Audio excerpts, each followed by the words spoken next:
Halo, assalamualaikum. Jadi teman-teman pernah dengar kalimat ini nggak?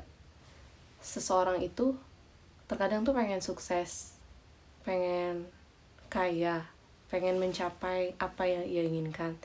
Tapi mereka itu terkadang jarang ada yang mau mengikuti langkah atau cara-cara yang orang lakuin untuk mendapatkan kesuksesan. Jadi saat ada yang memberikan saran, saat ada yang memberikan caranya, ada yang memberitahu bagaimana cara mendapatkannya, terkadang orang-orang tuh menolak dan bahkan bilang kayak ribet banget sih caranya. Dan ada juga yang nggak percaya gitu dan bilang kayak alah nggak mungkin, easy money banget, cuman sholawat doang kamu bisa dapetin apa yang kamu pengen dari lama gitu. Banyak banget orang yang kayak gini. Jadi sebenarnya kita itu sesuai dengan apa yang kita prasangkakan gitu. Saat kita berprasangka baik, maka hal baik akan datang ke dalam hidup kita. Saat kita yakin dan percaya bahwa Allah akan menolong kita, maka Allah akan menolong kita. Jadi saat kita hanya berjalan saja menuju ke arah Allah, Allah akan mendekati kita dengan berlari gitu. Nah, jadi sebelumnya aku pengen jawab dulu pertanyaan teman-teman, tapi mohon maaf mungkin nggak bisa aku jawab satu persatu, tapi aku akan jawab beberapa dulu, dan yang berikutnya mungkin akan aku jawab di video berikutnya. Jadi aku mau jawab pertanyaan dari Mbak Erna Susilawati. Erna Susilawati 7020 namanya di sini. Dia ngomong kayak gini, "Mbak, aku lagi punya masalah rumah tangga." Jadi dia ini punya masalah rumah tangga, terus suaminya itu toksik, terus dianya nggak nyaman, terusnya gimana jadinya ya Mbak, saya yakin Allah Subhanahu wa ta'ala yang menyelamatkan dan menyelesaikan ini semua. Terus dia bilang kalau di hubungannya itu toksik, tapi katanya ngeluh kan nggak boleh, padahal kan nggak boleh ngeluh nih katanya, takutnya nanti kalau ngeluh ngeluarin kata-kata negatif, malah hal negatif yang masuk ke dalam hidup gitu katanya kan. Jadi dia nanya gimana ya Mbak solusinya. Jadi buat Mbak Erna, aku pengen ngasih sedikit saran. Soalnya dulu aku pernah berada di titik punya masalah sama mantan suami ya.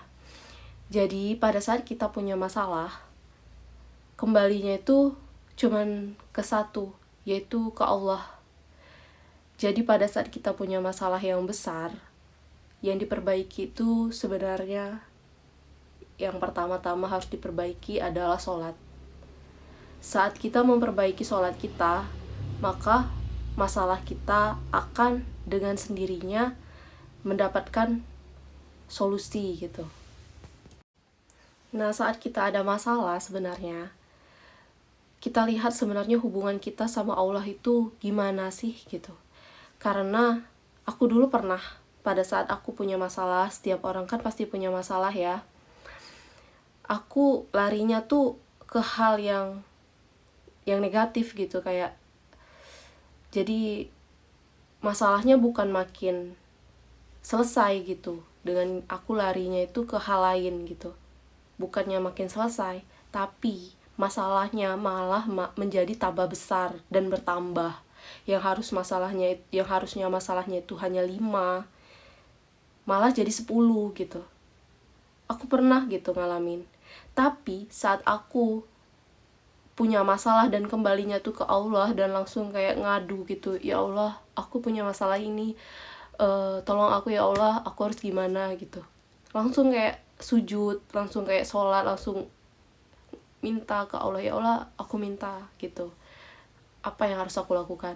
Jadi Allah itu membantu kita tuh melalui kayak di hati kecil kita tuh kayak dibisikin, kayak ada perasaan, oh jadi harus kayak gini. Terus ada kayak tiba-tiba ada yang nolong, ada yang ngebantuin kita gitu. Itu tuh cara Allah buat nolongin kita, ngasih tahu ini loh solusi dari permasalahan kita. Jadi aku tuh bener-bener percaya bahwa keajaiban itu nyata gitu teman-teman. Terkadang kita tuh suka kayak benar-benar merasa bahwa kita itu mampu menyelesaikan apa-apa sendiri, padahal kita tuh nggak mampu gitu. Karena kata Allah, bukan tugas kita untuk menyelesaikan masalah kita, itu bukan tugas kita. Itu tugasnya Allah. Tugasnya kita adalah memperbaiki hubungan kita sama Allah, memperbaiki koneksi kita sama Allah gitu. Jadi teman-teman, kalau buat Mbak Ernai tadi, kalau lagi punya masalah, terus mungkin nggak langsung saat ini dikasih solusi sama Allah, tapi akan dijawab dalam dalam waktu yang beberapa waktu kemudian gitu, nggak langsung ada solusinya saat ini gitu. Jadi saat kita punya masalah, ya langsunglah perbaiki sholat kita. Mungkin ada yang salah dengan sholat kita, atau kita kurang khusyuk, atau kita kurang ibadah gitu. Ya bahkan kata Ustadz Hanaki aja ya, kalau kamu ada masalah, tenang gitu, ada Allah. Jadi ya saat kamu punya masalah ya, kita tuh ngadu aja ke Allah gitu. Dia yang akan bantu kita gitu. Jadi gitu Mbak Erna, perbaiki sholat. Kemudian pada saat sholat itu kita boleh berdoa dengan spesifik, pakai bahasa kita sendiri, langsung ngomong gitu. Bukan yang kayak doa yang umum gitu, misalkan ya Allah aku punya masalah, hanya masalah aja, tapi dijelasin gitu, ya Allah masalahnya ini, misalkan ini suamiku ini, aku harus gimana ya Allah, tolong berikan aku jalan, aku harus gimana. Jadi di doa tuh kalau menurut aku dulu ya, kalau dulu aku tuh doanya cuman kayak Robbana atina fid dunya, ya itu tetap juga doa aku yang sekarang masih tetap, cuman sekarang itu aku berdoanya tuh lebih spesifik. Jadi bahkan kayak pena hilang aja aku berdoa kayak ya Allah, misalkan itu hal itu penting ya, misalkan pena apa gitu, ya Allah di mana ya Allah, misalkan lagi sholat itu doa yang spesifik, yang kecil-kecil pun aku doa gitu ya. Jadi gimana ya, kalau kita tuh udah membangun koneksi yang lebih dalam sama Allah, jadi kita hal kecil yang perasaan kita punya masalah aja, yang kecil aja tuh kita doa sama Allah, kita minta gitu. Jadi buat Mbak Erna, gak usah khawatir Mbak, Allah itu maha segala-galanya.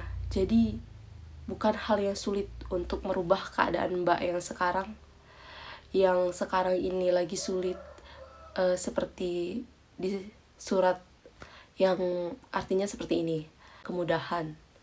Percayalah, bersama kesulitan itu ada kemudahan gitu Mbak. Terus aku mau jawab lagi pertanyaannya dari Yeni Destiani CL8LT. Jadi dia ini nanya, cara membedakan scripting sama di jurnal syukur itu gimana Kak? Aku bingung nih katanya. Jadi soalnya kemarin kan aku jelasin aku punya 2 buku nih. Ada buku scripting sama buku jurnal syukur. Nah, di buku scripting ini aku nggak ngejelasin detail gitu, aku hanya nunjukin buku aja gitu. Sebenarnya di jurnal syukur itu isinya tentang apa-apa aja yang udah kita capai. Misalkan kita udah scripting di buku scripting kita ini tentang ya Allah terima kasih. Kan kalimat scripting itu nggak boleh kalimat yang akan, pengen gitu, nggak boleh ya, walaupun belum terjadi tapi seolah-olah harus udah terjadi. Jadi bikinnya ya Allah terima kasih, akhirnya aku membeli motor misalkan, akhirnya aku bisa membeli motor, terima kasih ya Allah gitu kan. Terus banyak lagi nih keinginan, misalkan ya Allah akhirnya aku kebeli apa, misalkan ya Allah akhirnya aku bisa umroh, bisa ngumrohin orang tua, misalkan banyak kan gitu. Nah setelah kalian scripting kan di buku scripting, nah, kalian di jurnal syukur itu isinya adalah apa-apa aja yang udah kalian capai Misalkan kalian udah pernah nulis di buku scripting kalian tentang kalian misalkan masuk universitas yang kalian mau misalkan, atau yang aku bilang tadi mau beli motor baru misalkan. Kalian berhasil mencapai itu nih. Nah, kalian tulis di jurnal syukur kalian. Fungsi jurnal syukur ini apa ya, kan sering orang teman-teman nanya, "Kak, kalau udah scripting ngapain sih harus repot-repot nulis jurnal syukur?" Jadi sebenarnya jurnal syukur ini untuk membuat kita itu merayakan apa yang sudah kita capai. Jadi sebuah apa ya? Ya, sebuah penghargaan terhadap diri kita dan ucapan syukur kepada Allah dan Rasulullah bahwa kita sudah mencapai apa yang kita inginkan gitu. Jadi di jurnal syukur itu fungsinya apa? Pada saat kita lagi lelah gitu di scripting, kan terkadang kita tuh nulis nih di scripting tapi nunggu kok belum ya tercapai gitu. Nulis di buku scripting di yang satu lagi ini kan, manifestasi kita ini kan belum tercapai, belum ada tanda-tanda gitu. Nah, dengan kita melihat buku jurnal syukur kita ini, kita melihat apa aja yang pernah kita raih gitu, apa-apa aja yang sudah kita dapatkan. Jadi di situ itu membuat kita semangat lagi untuk memanifestasi, semangat lagi untuk bersolawat. Jadi kita, oh ya, aku dulu kan pernah memanifestasi ini dan berhasil. Ini buktinya aku udah tulis di tanggal ini, bulan ini aku berhasil membeli motor baru misalkan. Nah, ini buktinya loh gitu. Jadi kita tuh gimana ya, rayakanlah hal sekecil apapun yang sudah kita dapatkan. Jadi dengan itu kita tuh jadi lebih bersemangat lagi teman-teman. Karena kalau kita hanya nulis buku scripting untuk manifestasi aja, kita tuh jadi suka nunggu gitu, terus lelah kayak kapan ya kok belum juga gitu. Nah, dengan adanya jurnal syukur ini, kita itu memberikan penghargaan dan perayaan terhadap diri kita sendiri bahwa kita sudah mendapatkan yang sudah kita dapatkan aja yang kita tulis teman-teman di jurnal syukur ini. Nah, kalau di scripting itu mau yang sudah kita dapatkan, misalkan kan kita nulis nih, kita pengen apa gitu kan, kita tulis satu persatu. Jadi terkadang dari 100 spesifik keinginan kita ini mungkin yang terkabul 70 atau 50 atau 40 kan gitu. Tapi dari 100 keinginan kita ini pasti akan ada yang terkabul gitu kan. Jadi yang terkabul itu pada saat terkabul ya kamu tulis di jurnal syukur gitu. Bukti bahwa kita penghargaan terhadap diri kita gitu teman-teman. Terus ada yang nanya lagi nih dari Sulis Setiowati. Hai Mbak Sulis, jadi dia ini nanya ya di kolom komentar, dia nanya dengan santun banget. Dia nanya gini, scripting itu dilakukan setiap hari, apa pas kita punya keinginan Mbak, gitu kan. Scripting itu kan menuliskan apa yang kita manifestasikan, apa yang kita inginkan. Kita pengen apa dari ya detail sekecil apapun keinginan kita tulis ya. Jadi ada keinginan mingguan, ada keinginan bulanan, ada keinginan tahunan. Jadi gini, untuk pertama-tama menulis scripting di buku itu kita tulis semua yang kita inginkan, tapi dengan kalimat seolah-olah sudah menerima gitu. Jadi terima kasih ya Allah akhirnya aku membeli ini, terima kasih ya Allah akhirnya akhirnya cowok yang aku suka itu menghubungi aku misal ya, akhirnya aku ada komunikasi sama si A yang udah lama aku suka misal ya. Jadi scripting itu tulislah hal-hal spesifik. Nah sudah itu, misalkan kalian udah nulis sekitar 50 keinginan, terus biasanya nih kalau udah 50 kita udah kayak no idea, udah kayak nggak ada lagi nih yang aku inginkan gitu kan saat itu ya, karena udah ditulis semua, udah ditutup bukunya teman-teman, udah disimpan bukunya. Nggak mesti setiap hari, kecuali teman-teman punya keinginan setiap hari. Jadi besok teman-teman bangun tidur terus kalian teman-teman pikir aku pengen ini, ya tulis gitu, tulis. Tapi biasanya kalau aku yang nggak setiap hari aku punya keinginan gitu teman-teman. Jadi aku tuh biasanya punya keinginan tuh tergantung kondisi gitu dan keadaan. Kalau kondisinya memang benar-benar membutuhkan itu, ya aku tulis gitu. Jadi nggak setiap hari teman-teman, tergantung keinginan kita gitu ya. Misalkan kita udah nulis semua keinginan kita hari ini, terus besoknya belum ada keinginan, ya nggak usah scripting gitu, tapi cukup sholawat yang harus setiap hari. Kalau scripting nggak mesti setiap hari. Manifestasi juga kayak visualisasi, kemudian afirmasi sebelum tidur, afirmasi bangun tidur. Nah, kalau yang harus kita lakukan setiap hari itu ya bersolawat. Itu yang harus setiap hari, jangan pernah tinggal. Sholawat itu mempercepat terkabulnya doa gitu teman-teman. Terus ada yang nanya lagi, dia nanya, "Kak, sholawatnya yang kayak gimana?" Jadi sholawatnya itu sholawat syajaratun nukut, sholawat pohon uang, yang aku lakuin setiap hari, yaitu sholawat yang udah sholat isya sampai sebelum subuh, minimal 400 kali. Bunyi sholawatnya, Allahumma sholli ala Sayyidina Muhammad wa ala ali Sayyidina Muhammad. Itu bunyinya. Dan sekarang aku lagi bukan pengen ya, udah mulai ngamalin yang namanya sholawat Jibril yang 4444 kali. Nah, kalau untuk sholawat Jibril, aku pakai yang singkat aja, Sallallahu ala Muhammad, Sallallahu ala Muhammad gitu. Kalau pakai yang Allahumma sholli ala Sayyidina Muhammad wa ala ali Sayyidina Muhammad, panjang banget. Padahal kan kita tuh harus 4.000-an gitu, 4.444 kali. Terus ada yang ngomong gini di komen kemarin, aku tetap di sholawat merah putih apa itu, merah putih SP apa gitu katanya kan.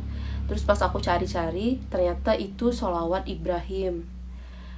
Sebenarnya soal sholawat ini boleh pakai sholawat yang mana aja, tergantung teman-teman ngerasa nyamannya di mana gitu. Nah, sholawat itu adalah ya pintu untuk untuk memanifestasi keinginan kita agar terkabul doa-doa kita, menaikkan derajat kita melalui pintunya Rasulullah. Intinya ya kita bersolawat kepada Rasulullah gitu teman-teman. Kalau yang sholawat Ibrahimiyah itu ya boleh juga gitu, tergantung teman-teman nyamannya di mana. Kalau aku dulu kan, aku pemula nih. Jadi kalau pemula di tahun 2021 kan pemula.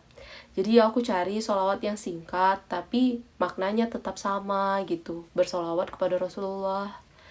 Ya Allahumma sholli ala Sayyidina Muhammad wa ala ali Sayyidina Muhammad gitu. Aku baca sebanyak, kalau dulu 1000 kali per hari gitu.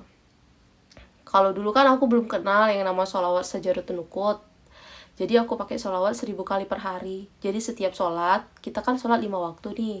Kalau dikalikan, setiap sholat kita sholawat 200 kali habis sholat, ya 5 kali 200 sudah 1000. Jadi sehari udah 1000 kali sholawat. Nah, setelah aku kenal sholawat Sajaratun Nukut, aku tetap ngamalin yang namanya sholawat yang 1000 kali sesudah sholat, ditambah dengan sholawat Sajaratun Nukut yang sesudah isya itu.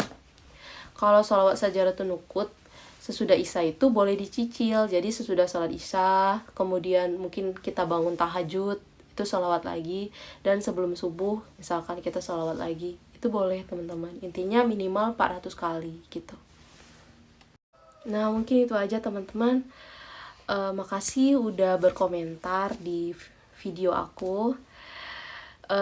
Kalau teman-teman merasa video aku ini bermanfaat, silahkan klik like, komen, dan subscribe. Terus untuk pertanyaan yang lain aku akan jawab mungkin di video aku berikutnya. Makasih ya teman-teman udah berkomentar yang santun. Terus makasih udah koreksi juga. Aku Lano Kita Agung. Assalamualaikum warahmatullahi wabarakatuh. Bye bye semuanya.